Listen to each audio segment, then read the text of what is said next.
தளபதி மேல இருக்க பாசம் நம்பிக்கை அப்படிங்கிறத அவர் மேல ஒரு பாசம், நம்ம அண்ணன் அப்படிங்கிற ஒரு ஈர்ப்பு நம்ம மனசுக்குள்ள இருக்கு. அதுக்காகதான் நம்ம இவ்வளவும் செய்யறோம். இப்படி ஆண்களுக்கு இணையான பெண்கள் கூட்டம் இருக்கிறது அவருக்கு ஒரு மிகப்பெரிய பலம் தான். அவரோட பலமே நாம தான். நிச்சயமா நாம எல்லாம் ஒன்னா சேர்ந்து அவருக்கு விசில் சின்னத்துல வாக்களிச்சு அவரை முதலமைச்சரா பார்க்கணும். இதுவரை நம்ம திரையில பார்த்திருப்போம். இளைய தளபதியா இருந்தாரு, தளபதியா வந்தாரு, தலைவர் ஆனாரு. அடுத்து அவர் ஒரு முதலமைச்சரா பார்க்கணும்.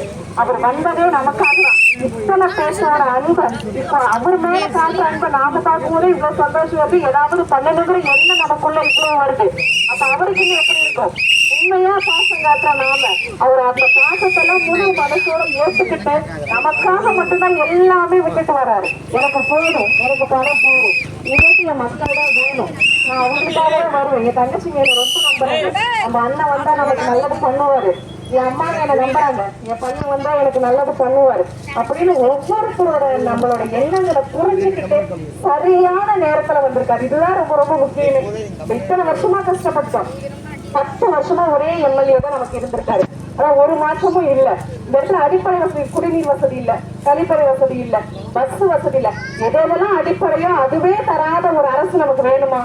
தேவையே இல்லை. நிறைய பேர் சொன்னாங்க எங்களுக்கெல்லாம் எம்ஜிஆர் ஐயா தான் பிடிக்கும், எங்களுக்கு ரெட்டை தான் பிடிக்கணும். நிச்சயமா சொல்றேன், எம்ஜிஆர் ஐயாவோட தொண்டனா இருந்தா நிச்சயமா உங்களுக்கு தெரியும் யாரு நல்லது செய்வாங்க அப்படின்னு உங்களால புரிஞ்சுக்க முடியும்.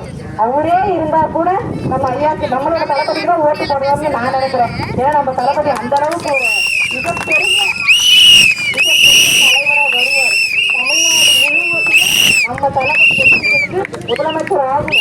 முதலமைச்சர் ஆனாதான் நம்மளோட திட்டங்கள் எல்லாத்தையுமே முழுமையா எல்லா மக்களுக்கும் கொண்டு போய் சேர்க்க முடியும்.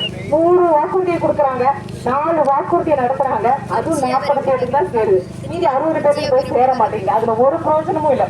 ஒரு வாக்குறுதியா இருந்தாலும் ஒவ்வொரு ஓட்டு போட்ட மனுஷனுக்கும் போய் சேரணும். ஓட்டு போட்டவங்களை மட்டும் இல்லாம அந்த குழந்தைகளோட அன்பு இல்லைங்களா, அந்த அன்புக்கே அவர் நிச்சயமா முதலமைச்சர் ஆவாரு. இத்தனை பேரோட ஆசீர்வாதம் அவருக்கு நிச்சயமா